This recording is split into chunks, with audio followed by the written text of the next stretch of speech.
Okay, hey everybody. This is my Singer 127. It is from 1925.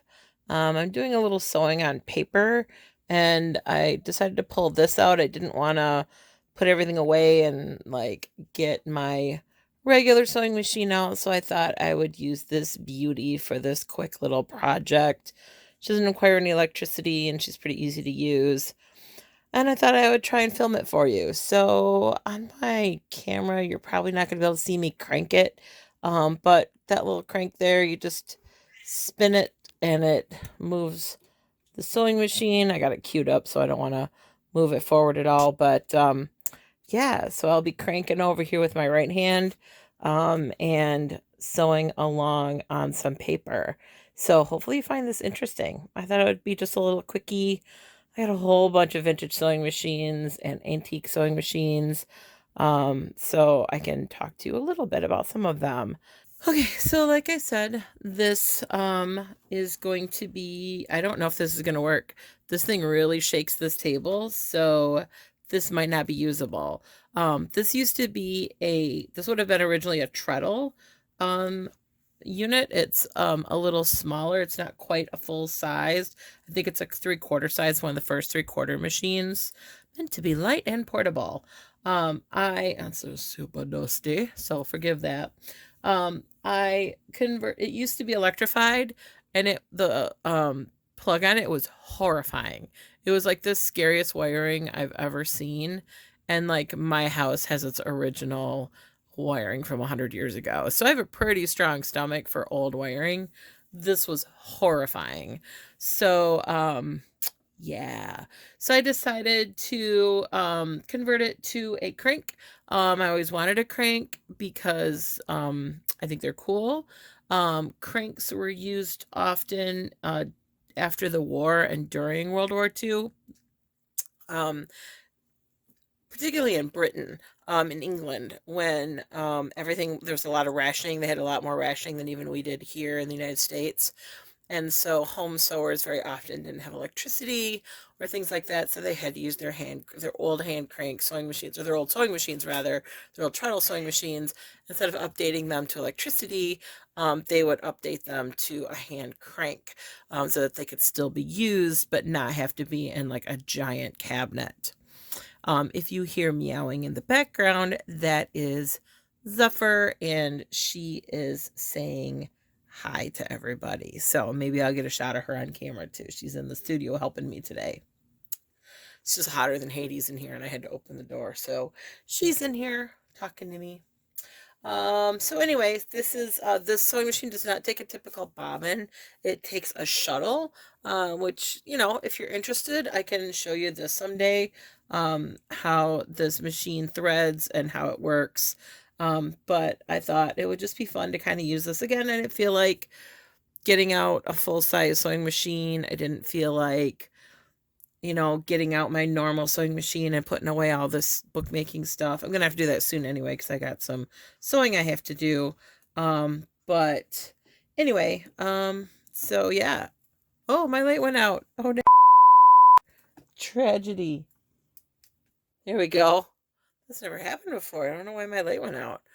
All right, so I gotta remember if it's forward or backward. Okay, so I crank it away from me. Is that shaking too much? Okay.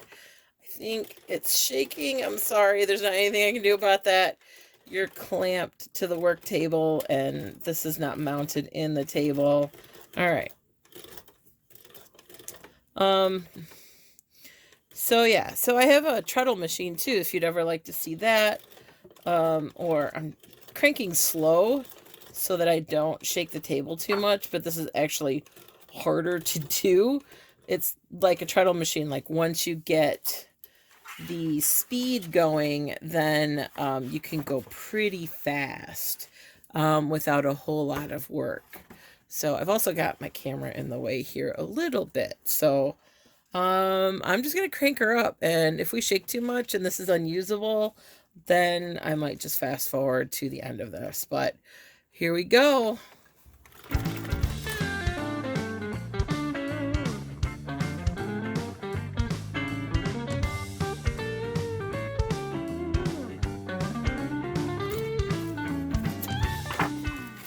Was that awful? I'll watch this later and see if it was awful. If it's awful, I mean, you'll know. If you don't see this later, then that means I thought it was pretty unusable. So I'm going to do this last seam, and then I'll be back with you, because you're not going to be able to see it. I have to move this. I have to move the camera out of the way. Maybe I'll try and move the clamp and see if I can get a better view for you.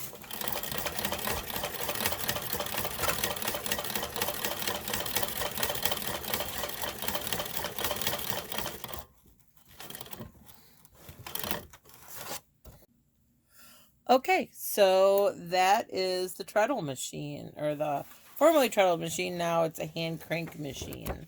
Hopefully you found this interesting. Hopefully there's some of this that's usable. Yeah. So, I love this thing. I think it's beautiful. I might do a little video showing you some of the styling of it. This light's a little hot. There we go. That's a little better. So anyway, that's my machine. And I just did some stitching on here just for beauty's sake. The awesome part about this sewing machine is you just can't beat that stitch. It's not really meant to sew through paper, so you can see I'm having some tension issues. Little bit of tension issues. It's much better through fabric, but for this is just a little, let me see if I can get that in.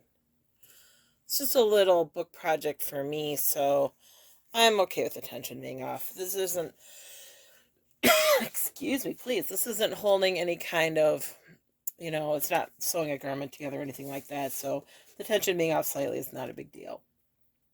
Not for this project. If it was on fabric and I was sewing things together, then we would address the tension, and it's the upper tension is too tight, so I could loosen this tension up a little bit and totally correct that. So anyway, that was quick and dirty, my crank sewing machine. So here's, let's do a little quick run through of it. Look at how pretty this is. So again, this is from 1925. The decals have lost a little bit of their luster, but I think it's still beautiful. You can see me a little bit in the reflection. So this is the bobbin winder, and you can see that it takes a shuttle, not a typical disc style bobbin like we're used to in more modern times. And this bobbin winder, by the way, is really, really cool. Maybe if you're interested, right, maybe I can show you guys how it works, but it's really a cool mechanism watching this thing, this here, go back and forth. Look at those gears. Aren't those awesome? Just love old sewing machines. They're just so cool. This is a little panel where you can access the parts inside. There's a similar one on the back. And then look at this beautiful etched design on the front. I love that the little lady who owned this before etched her name into this plate. I don't know why, that just makes it more precious to me. But there's the shuttle. There's the bobbin in there. And it just kind of sets in there, and this bobbin goes back and forth, or this shuttle goes back and forth, and locks the stitch. So still a lock stitch machine, it's just a little different than what you're expecting. And I just think that's cool. All right. Originally, came in this bentwood case. Sadly, the case no longer fits on top because this handle sticks out a little too far. You can fold this up. Let's see if I can get it to work. If I can get it to do the thing. Folds up like this for storage. That saves a little bit of space, right? That brings it into the parameters of the box, but it's still, there's some stuff on the inside of the box that holds the bar that would have originally been the knee control and a few other things. So, and this is aftermarket, by the way. This is not original. You can find original ones, but this is an aftermarket one. You can find these online. They're really inexpensive. They're like made in China or whatever. So the casting on them isn't beautiful, and the designs on them isn't beautiful or aren't beautiful like you would see on the originals, but they are cast using the originals as a mold. So they're solidly made. They function. They bolt right in. They bolt right where the motor mount is. So you just take the old motor off. You can see it's just one screw here. Take the old motor off, you bolt this on. See how bumpy that is? I don't know if you can see that. See how kind of bumpy and textured this is, where the sewing machine itself is really beautiful. It's just, it's not as nice. Like, look at how kind of cheesy that design is, right? It's meant to mimic this kind of look, but it's not as ornate. But it's all right. It functions. And it was like really inexpensive. I can't remember how much it was, but it was really inexpensive.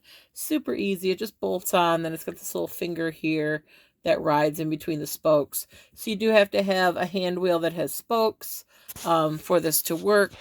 But, you know, so if you have like a solid disc one from like the late 20s or 40s or whenever they started doing the solid disc ones, once they got rid of the treadles, you know, it's not going to work. Yeah. So anyway, so cool little thing, I think, right? Yeah. So hopefully you liked my little mini tour. If you're interested in old sewing machines, let me know. I can do more tours of my children and more tutorials. Let me get that in focus. Do more tutorials and tours of my children and show them to you. Because, y'all, I got a whole bunch of sewing machines. It's not even real. All right, that's it for now. Just a little quickie. And I'll talk to you soon. Bye. That was really strange. I wonder if Kitten broke something. I think she did. Hold on. Bumping stuff down there. What are you doing? All right, Kitten just knocked the plug and it came undone. Are we recording? I have no idea. I'm going to take you off the stand. Hopefully this doesn't make you sick. All right, Reggie, edit that out.